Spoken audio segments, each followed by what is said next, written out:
Assalamualaikum warahmatullahi wabarakatuh. Nama saya Muhammad Ruslan Aprianto. Saya adalah dosen untuk mata kuliah Kalkulus 1.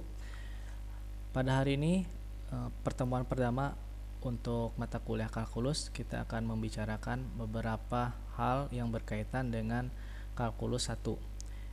Jadi, yang pertama itu adalah kita akan membicarakan materi perkuliahan. Mudah-mudahan materi perkuliahan ini cepat tersampaikan sampai dengan akhir, dan mudah-mudahan materi perkuliahan ini juga tidak akan membuat mahasiswa menjadi kebingungan ya, karena ini kita sifatnya sistemnya online, dan dengan sistem online seadanya dengan video ini mudah-mudahan dapat membantu belajar mahasiswa.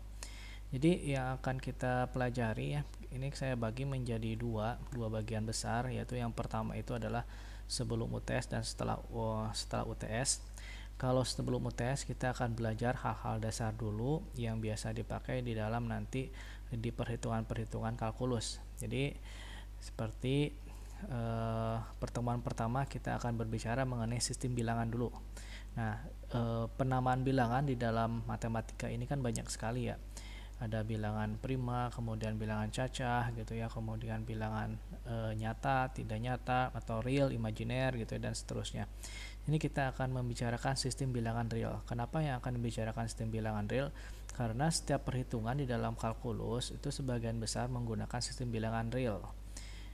Ya, kemudian yang kedua itu adalah pertidaksamaan dan nilai mutlak. Nah, nanti bilangan ini akan muncul di dalam persamaan ataupun pertidaksamaan. Ya. Kemudian ada juga nilai mutlak. Apa itu? Nanti kita akan pelajari nilai mutlak. Kemudian yang berikutnya itu adalah fungsi. Kita bicara mengenai definisi, jenis-jenis fungsi, kemudian bagaimana sih gambar suatu fungsi. Kemudian fungsi komposisi dan inverse dari suatu fungsi. Kemudian pengantar limit dan teora limit fungsi. Jadi limit itu adalah limit bisa ke fungsi, dan kemudian limit bisa ke non fungsi atau ke konstanta. Kemudian limit fungsi trigonometri.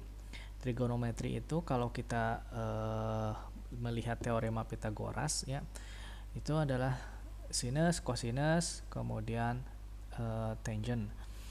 Nah, atau kombinasi dari ketiganya itu adalah fungsi trigonometri.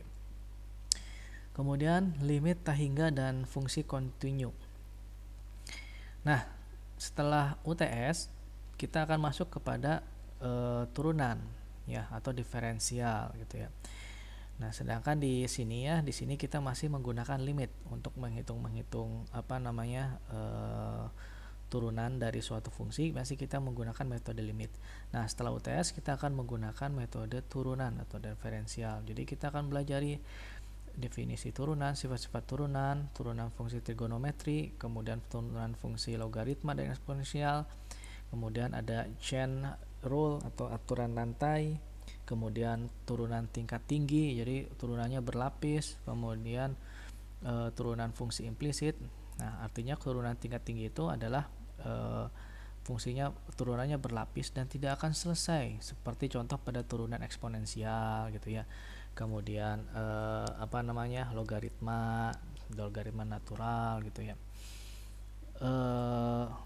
Kemudian yang berikutnya diferensial dan hampiran, kemudian cekungan dan bagaimana menggambar grafik suatu fungsi.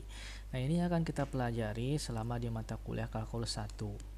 Nah, nanti di kalkulus 2 adalah lanjutan dari kalkulus 1 itu kita akan banyak mengupas tentang integral. Baik. Yang pertama, sistem bilangan real. Nah, sebelum masuk ke dalam sistem bilangan real, kita perlu tahu terlebih dahulu mengapa kalkulus ini perlu diajarkan ya. Jadi semua bidang ilmu ya, kecuali mungkin filsafat ya, baik itu ilmu-ilmu yang ada di sosial ya, seperti manajemen, kemudian ekonomi gitu ya, kemudian semua cabang ilmu yang sains, apalagi teknik ya, kemudian ilmu-ilmu perpaduan antara keduanya, sains dan sosial, itu tidak lepas daripada matematika. Dan kalau kita kaji lagi dari beberapa cabang ilmu tersebut, itu banyak yang masih menggunakan konsep-konsep kalkulus ya, baik turunan maupun integral. Sehingga kalkulus ini ya, ini merupakan metode matematika yang menggunakan proses infinite atau dalam bahasa Inggris infinite. Ini adalah suatu proses tak tentu untuk menyelesaikan masalah-masalah finite ya. Jadi prosesnya itu tak hingga untuk menyelesaikan masalah-masalah hingga. Jadi kita memiliki suatu masalah. Masalah ini sebenarnya dapat terukur ya. Misalkan kita ingin mengukur berapa sih kecepatan dari A ya ke B gitu ya. Nah, berapa kecepatan dari A ke B gitu ya. Ini bisa menggunakan kalkulus. Caranya dengan metode infinite atau tak hingga. Dengan apa? Hampiran, limit. Jadi sepanjang perjalanan ini kita hitung nilai dari perpindahannya yang mendekati ke 0. Itu yang ditonjolkan di dalam metode infinite. Oke. Nah, kenapa sih kalkulus ini menggunakan metode infinite? Jadi sejarahnya dulu Sir Isaac Newton ketika merumuskan teori gravitasi atau hukum Newton, Newton ini masih kebingungan sebenarnya ya. Dia kebingungan metode matematika apa yang paling tepat untuk menggambarkan pergerakan dari suatu materi. Nah, pada saat itu ya metode matematika belum ada yang menggunakan teori hampiran atau tak hingga atau infinite gitu ya. Mereka masih menggunakan metode deret gitu ya. Nah, kemudian Newton mencoba untuk merumuskan teori matematika yang menggunakan pendekatan infinite, muncullah kalkulus gitu ya. Jadi masalahnya itu tertentu finite ya, masalah gravitasi, perpindahan suatu benda, kecepatan gitu ya. Nah, kita ingin menghitung kecepatan sesaat seperti apa, gravitasi misalkan di titik A kemudian titik B gitu ya. Apabila ada pergerakan perbedaan massa, bagaimana gravitasinya? Nah, itu tidak bisa digunakan dengan metode-metode yang ada pada saat itu, sehingga Newton memunculkan metode kalkulus infinite atau metode turunan kemudian integral ya. Baik, jadi tujuannya dari kalkulus ini adalah untuk menyelesaikan dan menganalisis dua masalah dasar ya, dasar. Yang pertama itu adalah motion ya, problem of change, perubahan tadi, motion gerak misalkan ya. Kemudian problem of content itu misalkan perubahan area, perubahan volume atau perubahan wilayah. Misalkan gas gitu ya. Gas, kita meniup balon. Nah, kita meniup balon, kemudian kita berhenti. Kemudian kita tiup lagi, apa yang terjadi? Volumenya berubah, volume balon tersebut ya. Nah, bagaimana sih kecepatan perubahan volume pada titik atau detik ke A gitu. Nah, ini ya masalah-masalah ini diselesaikan oleh metode kalkulus. Kemudian yang berikutnya adalah kita masuk bilangan real. Apa sih bilangan real? Ya, bilangan real itu meliputi bilangan rasional dan irasional. Rasional, tahu kan bilangan rasional? Bilangan rasional itu seperti 2 gitu ya. Kemudian 0, 1, minus 1, setengah, pecahan gitu ya. Minus setengah.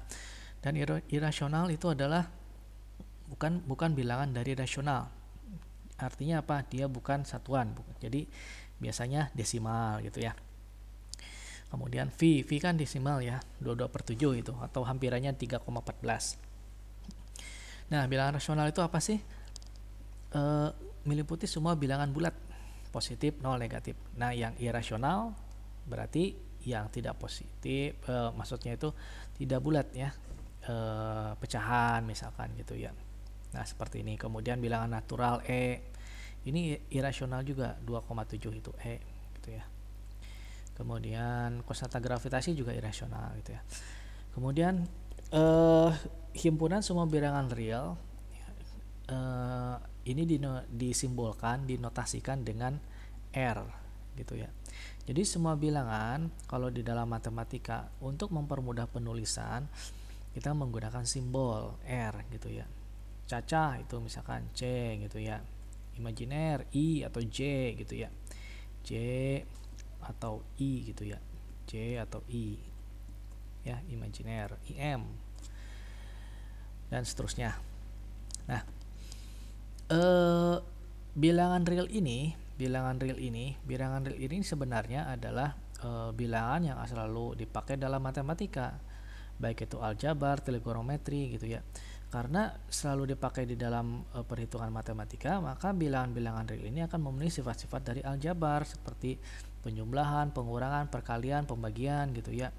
Kemudian bilangan ini juga bisa diurutkan, kemudian bilangan ini juga bisa dibandingkan ya, saat bilangan satu dibandingkan dengan bilangan yang lain, sehingga muncul lebih kecil atau sama dengan, atau lebih besar, lebih kecil sama dengan, dan seterusnya.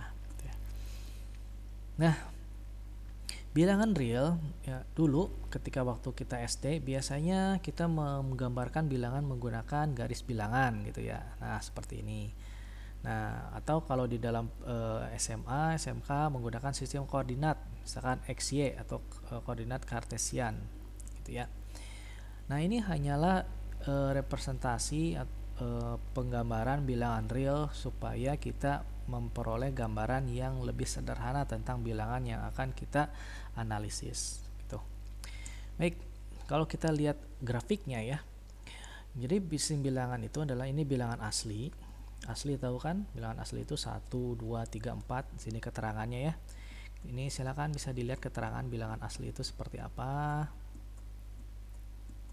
Jadi seperti ini nih. Ini bilangan asli. Nah, kemudian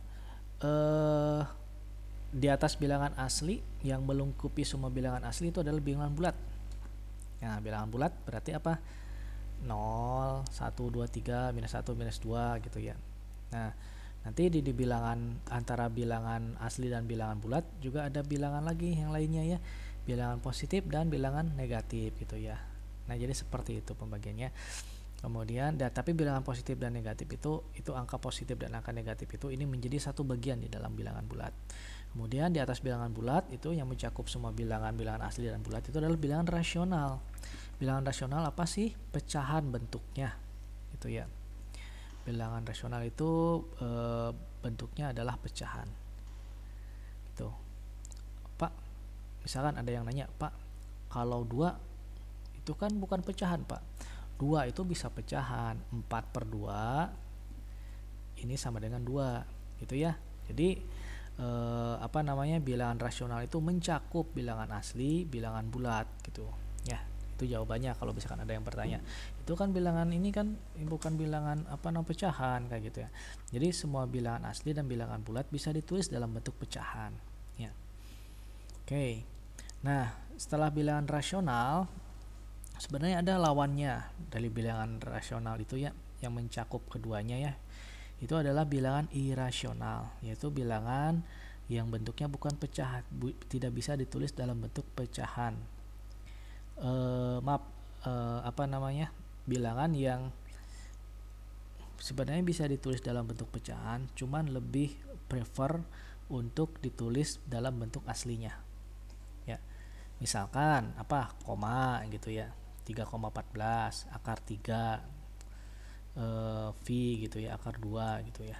Nah, gitu ya. Jadi seperti itu. Nah, kemudian di atasnya ada bilangan real. Jadi dalam bilangan real ini mencakup bilangan asli, bulat, rasional, dan irasional, dan seterusnya ya. Jadi kalau kita lihat secara garis besar lagi, di sini kan bilangan real ya. Ini nyata, itu bilangan real. Jadi hanya mencakup irasional, rasional, seperti ini ya, pecahan. Kemudian rasional tuh 0, 1, 2, 3, 4 gitu ya. Kemudian ada bulat, ada pecahan gitu ya. Ada juga bilangan imajiner. Nah, nanti mungkin timbul pertanyaan, bilangan imajiner ini gunanya untuk apa sih gitu ya.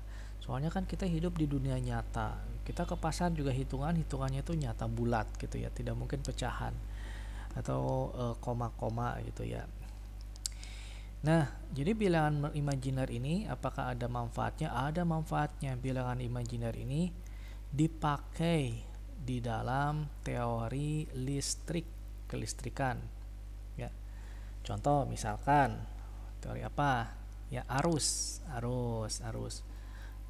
ini bisa menggunakan bilangan imajiner ya. Kemudian apalagi spin atau perputaran elektron ini bisa menggunakan bilangan imajiner dan lain sebagainya ya. Baik, nah ini adalah garis bilangan yang menggambarkan bilangan real. Jadi bilangan real dulu sederhananya kita selalu menggunakan garis bilangan. Garis bilangan minus 3, minus 2, minus 1, 0, setengah, 1, akar 2, 2, 3, dan seterusnya. Baik, notasi.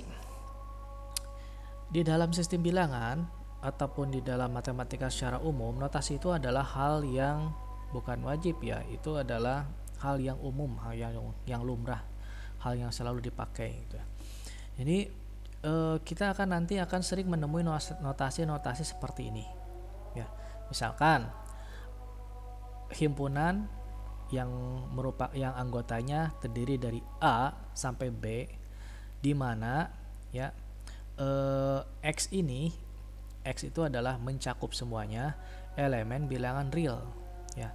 Untuk A lebih kecil daripada X dan lebih kecil dari B. Itu ya. Baik, contoh lagi misalkan ya. Himpunan A sampai dengan B, di mana X-nya itu himpunan X di mana anggotanya itu A sampai dengan B, di mana X-nya itu adalah elemen bilangan real dengan ketentuan bahwa nilai X itu adalah lebih kecil sama dengan dari A. Nilai X itu adalah lebih besar sama dengan dari A dan lebih kecil sama dengan dari B gitu ya, dan seterusnya. Nah, kalau notasi seperti ini namanya notasi tak terhingga. Jadi dalam sistem bilangan seperti ini ya, sistem bilangan seperti ini, kalau ini ujungnya itu adalah minus 1000,